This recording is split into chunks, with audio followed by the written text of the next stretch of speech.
कहते हैं ना, अधिक सयानो जाए ठगानो। क्या कुछ ऐसा ही सीन हो रहा है? अचानक से मार्को रूबियो ने एक वीडियो संदेश भेजा है। अमेरिका को भारत की याद आने लगी है। और क्या भारत में अब शी जिनपिंग और पुतिन दोनों आने वाले हैं और ये एक बड़ा जियोपॉलिटिकल इवेंट बन जाएगा। जानेंगे जियोपॉलिटिक्स में क्या कुछ चल रहा है। हमेशा की तरह जानने को मिलेगा बहुत कुछ। आइए जानते हैं इन खबरों को विस्तार से। पहली बात तो कहते हैं ना, घूम फिर कर आपको आना होगा केंद्र की तरफ, यानी सेंटर। और इस वक्त दुनिया के जियोपॉलिटिक्स का सेंटर है भारत। जो कोई भी ये सोच रहे हैं कि भारत को इग्नोर करके चला जा सकता है, वैसा होने वाला नहीं है। ट्रंप और शी जिनपिंग की मीटिंग के बाद ट्रंप को इसका एहसास होना शुरू हो गया है कि चाइना से मुलाकात से हमें कोई फायदा नहीं हुआ। जब शी जिनपिंग और पुतिन मिले तो शी जिनपिंग ने सीधे सीधे कह दिया कि दुनिया को स्टेबल बनाने के लिए हम दोनों का साथ आना बहुत जरूरी है और हम दोनों को साथ मिलकर काम करना होगा। अब इसका मतलब ये है, जो सुनना चाहते थे डोनाल्ड ट्रंप, शी जिनपिंग ने डोनाल्ड ट्रंप को नहीं कहा, बल्कि शी जिनपिंग ने पुतिन को कहा कि हम दोनों मिलकर स्टेबल करेंगे दुनिया को। ये अमेरिका के लिए एक बड़ा झटका है। मैंने और भी कई एग्जाम्पल दिए आपको। अभी अमेरिका के लिए सीन ऐसा हो गया है कि किधर जाऊं और कौन से दोस्त बचे हैं मेरे। यूरोप में तो दोस्त बचे नहीं हैं। यूरोप वाले अब शक की नज़र से देख रहे हैं। भारत के साथ भी हमने ऐसा और इतना कर दिया कि अब भारत भी शक की नज़र से देख रहा है कि पाकिस्तान को साथ देगा कि हमारा साथ देगा। अब इस बीच एक नई चीज फॉर्म होती हुई दिख रही है। सबसे पहले तो खबर ये आ रही है कि हो सकता है ब्रिक्स की मीटिंग के लिए राष्ट्रपति पुतिन के साथ साथ शी जिनपिंग भी भारत पधार जाएं। राष्ट्रपति पुतिन का तो भारत आना लगभग तय माना जा रहा है। पिछली बार भी पुतिन जब आए थे तो भारत ने बड़ा जोरदार स्वागत किया था। दुनिया के विरोध के बावजूद भारत ने बहुत ही अच्छे तरीके से स्वागत किया था। खुद पीएम मोदी पहुंचे थे एयरपोर्ट उन्हें रिसीव करने। अब एक बार फिर से पुतिन यहाँ आएंगे और उसके बाद पीएम मोदी का भी रूस जाना होगा। भारत और रूस के बीच में साझेदारियां लगातार बढ़ती जा रही हैं। और स्क्रीन पर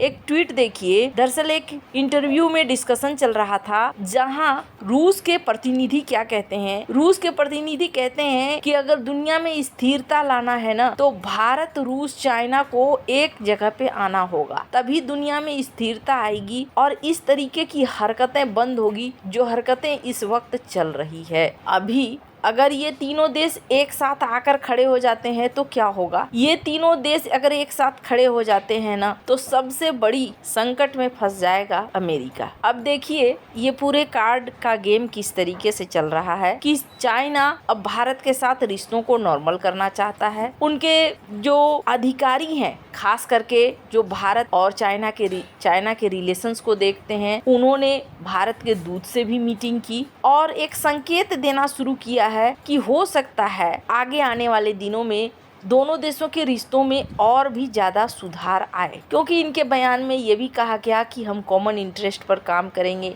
एक दूसरे के साथ मिलकर काम करेंगे। वहीं दूसरी तरफ अगर आप देखें तो अमेरिका क्या कर रहा है। अमेरिका बांग्लादेश में ये जो देख रहे हैं, अमेरिका के एम्बेसडर हैं, रिक्शा चला रहे हैं। ऐसा मत सोचिए, ये रिक्शा नहीं चला रहे हैं बल्कि रिक्शा गिफ्ट कर रहे हैं। भारत में ऑटो गिफ्ट किया गया जिसमें इस तरीके से पेंटेड है फ्लैग अमेरिका का। ये बांग्लादेश के अंदर अपने प्रभाव को बढ़ाना चाहते हैं और बांग्लादेश के अंदर अगर प्रभाव बढ़ता है तो चाइना और भारत दोनों के लिए थोड़ी चिंता की बात है कि बगल में एक आ जाएगा। वहीं रूस और चाइना के बीच में साझेदारी अब एक अलग लेवल पर जा रही है। दोनों पाइपलाइन के जरिए जुड़ना चाह रहे हैं ताकि ईंधन की समस्या हो ही नहीं, चाहे स्ट्रेट ऑफ हॉर्मुज बंद हो या न बंद हो। तो यहाँ एक अलग सीन बनता हुआ दिख रहा है। अब बहुत सारे लोग बोलेंगे कि आखिरकार भारत चाइना को क्यों बुला रहा है, चाइना को क्यों उतना सम्मान दे रहा है। तो राजनीति में बहुत सारी चीजें ना बॉर्डर से हटकर भी होती है। अभी का सीन ऐसा है कि भारत को हर किसी से बात करना है ताकि जियोपॉलिटिक्स में एक जगह बनी रहे अपनी चाल चलने का, और वही भारत कर रहा है। अभी अगर शी शी जिनपिंग और पुतिन भारत आते हैं तो ये एक बहुत बड़ी रणनीतिक बदलाव होगा और दुनिया को एक अलग लेवल का संदेश जाएगा। दूसरी बड़ी चीज, अगर आप ये सोच रहे हैं कि भारत के ऊपर आकर एहसान करेंगे तो आप यहाँ गलत हैं। स्क्रीन पर एक आर्टिकल देखिए। भारत जिस रफ्तार से क्रिटिकल मिनरल्स की तरफ पुश करता हुआ दिख रहा है, चाइना के लिए एक हेडेक बन रहा है। भारत के पास भी क्रिटिकल मिनरल्स हैं और भारत कई देशों के साथ साझेदारियां भी कर रहा है ताकि एक वक्त आए चाइना के ऊपर डिपेंडेंसी ना रहे, और इसके लिए भारत बहुत तेजी से काम कर रहा है। तो डिप्लोमेसी अपनी जगह है, व्यापार अपनी जगह है और बॉर्डर अपनी जगह है। भारत हर फ्रंट पे अपने आप को मजबूत बनाना चाहता है।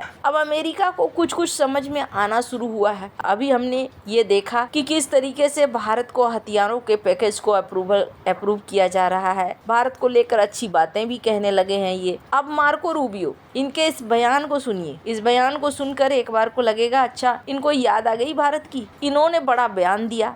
As America gets ready to celebrate our 250th birthday, we look forward to doing it with our partners in India. India is the world's largest democracy and we are the world's oldest. So we look forward to celebrating together. और कहा भारत दुनिया का सबसे बड़ा लोकतंत्र है और America दुनिया का सबसे पुराना लोकतंत्र है। हम दोनों साझेदार मिलकर इसे मनाएंगे। अमेरिकी विदेश मंत्री का ये बयान उनकी नई दिल्ली की यात्रा के ठीक पहले आया है, जो इसी सप्ताह के आखिर में शुरू होने वाला है। अमेरिकी विदेश विभाग ने इसकी पुष्टि भी कर दी है कि रूबियो आ रहे हैं। रूबियो ने कहा कि जैसे जैसे अमेरिका अपना 250वां जन्मदिन मनाने की तैयारी कर रहा है, हम इसे भारत में अपने साझेदारों के साथ मनाने के लिए उत्सुक हैं। भारत दुनिया का सबसे बड़ा लोकतंत्र है, हम दुनिया का सबसे पुराना, हम इसे साथ मिलकर मनाने का इंतजार कर रहे हैं। अमेरिकी विदेश विभाग के अनुसार विदेश मंत्री मार्को रूबियो 23 मई से 4 दिनों के भारत दौरे पर रहेंगे। अमेरिकी विदेश मंत्री बनने के बाद ये उनकी पहली भारत यात्रा होगी। अमेरिका के विदेश विभाग के प्रवक्ता टॉमी पिगोट का कहना है इसमें वो कोलकाता, आगरा, जयपुर, नई दिल्ली जाएंगे।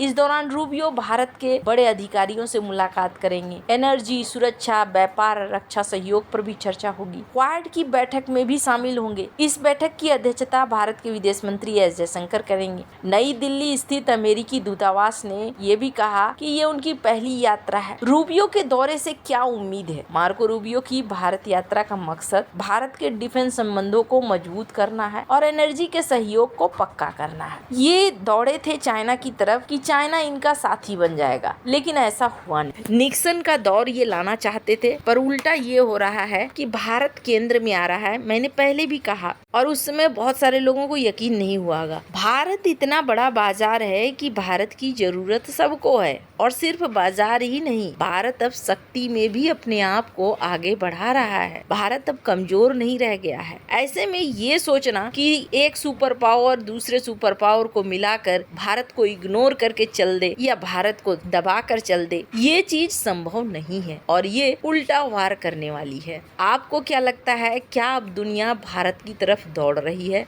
कमेंट कर अपनी राय जरूर बताएं। जल्द मिलते हैं अगले वीडियो में नई खबर के साथ।